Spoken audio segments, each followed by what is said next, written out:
Tingnan mo naman si nanay, oh. Ang sipag-sipag, oh. Nagtitinda pa. Sa Yakol? Ilan taon ka dati, Nay, sa Yakol? Taga saan ka ba, Nay? Taga kami ng Ultra Mega. Ah, sa Ultra Mega ka lang? Ay, ang tubo pala nila ay naipon. Oo. Malaki naman, sahod.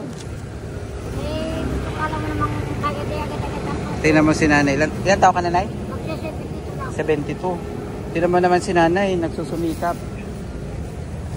Tapos yung iba dyan, patambay-tambay lang, Nay. Ako na-vlogger nun eh. Oo. Ako na-vlogger, ako nakatanggap ako ng...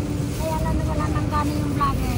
Bakit? Kasi yung nakita niya ang anak ko na malalakas ka daw sa bagyo, kaya ako tinutulungan. Oo. Nakita.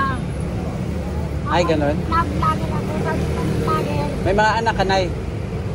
Dalawa, isang babae sa lalaki, yung isa, parang species ay may anak na dalawa. Ah, may nagtatrabaho ka ng anak? Hindi ako na.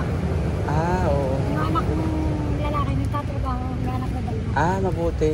Kumbaga, mag-extra ka lang. Parang yung nanay ko din, ayaw niya ng nakatambay lang. Gusto niya may ginagawa. Ni-isis naman ako. Oo. Ah, at least, Nay, meron. Nanay. Ano pangalan mo, Nay? Ano pangalan mo?